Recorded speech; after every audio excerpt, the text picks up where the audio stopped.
Good morning. March 9th, 2019. Today is the day, of course the date seems to change almost every other year or something, that we set the clocks forward. They always say fall back, spring forward. It's called daylight savings time. In the spring, I always think, oh, we lose an hour. That's an hour less sleep. And they're like, oh, but the sun's out, don't think about that. And I get that part. But as a kid, I always thought it was bogus.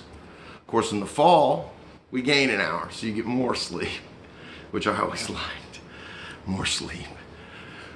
So what does it mean? Well, the idea is to save daylight so we can function better under the circumstances. That's why when the sun doesn't come up in the winter so early in the morning, we don't get moving. It's just the way it is. Darkness in the morning in winter, more light in the summer. But how much daylight do you need to save in the summer when it stays daylight till almost 10 o'clock or after? It could be a design of a plan just to keep us working, humping it along like a bunch of slaves, so to speak, giving them our money for taxes on gas and government and all that. It's a beautiful segue into what else I want to talk about today. Illegal alien voting. Oh wait, we're not supposed to call them aliens. Sorry. Illegal people, non-citizens of America. Illegals voting in America. Non-citizens voting in America. In many localities across the United States, it occurs already. There are illegals voting across the United States in some localities. To prove it, the Democratic Senate passed, and I think they had 6 or 7 Republicans passed a law that local municipalities, local cities and towns cannot be prosecuted by the federal government for allowing or encouraging illegals to vote. This is a Nancy Pelosi gig, who likes her Muslim friends and Hispanic friends to flip off the flag. If you're going to live in the United States, you're supposed to have one goal: to help us all so we can all go get cheesesteaks later with extra peppers. I mean, come on, man. Reality is this: back at the beginning of the United States, illegals were allowed to vote. People who were not technically citizens. But back during the Revolution and up to the Civil War and after, if you came to an area, you had to build, work the land, have a family, have a job, do something. If you did that, they'd let you vote back in the day. So Nancy Pelosi, Schumer, these people, they're citing that illegals have been able to vote in America the whole time. But the key is illegals who had worked here in America, shown an initiative towards conforming to the system. It's still a system, it's still a machine, greatly. We're still cogs in the wheel, but it's the best system in the world still. There's no doubt about it, or everybody wouldn't want to own us and get here.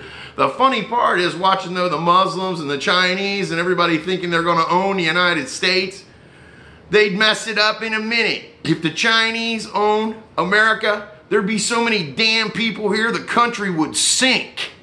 Think about it. China should sink now. There's too many. The reality is they wouldn't know what to do with our resources anyway. They just have so many people. It'd just be an overrun concrete, asphalt, glass, steel structure. Building on top of nature is not the answer. You got to build within nature. And you can't build with illegals that have never worked in the country. And if they're migrants and work, fine. But they came here to work. They don't have a home here. They don't pay taxes like Americans who live here. I mean, they pay taxes when they get paid if it's all above board. I imagine a lot of migrant workers might be paid under the table at times even. Of course, we wouldn't want to say that to Nancy Pelosi. There could be an investigation into her. So the reality is, here we are again, Democrats at this point saying, and we're saying Republicans, they got their problems too. Libertarianism is the way. Being an independent is the way. But we're at a point now where Democrats want to take these things and make it like some sort of a game where, oh, we've got it all together in America now, and we're going to make up silly rules and crazy things to try to break down the country at its fabric. so we can let everyone run across the borders. We're having trouble feeding the people just here. We could feed the people here in the United States, but we're not doing it very well. The media doesn't talk about that. Nearly 30% of children go to bed every night without one meal out of the 4 food groups. Media isn't interested in that. Hardly ever comes up. They're interested in this show, this circus that they're providing for us at our expense. We can't have illegals voting, so make sure you set your clock forward so you can save some daylight, so you can keep thinking about these things and listening to me. God forbid. Peace, y'all. Have a good day.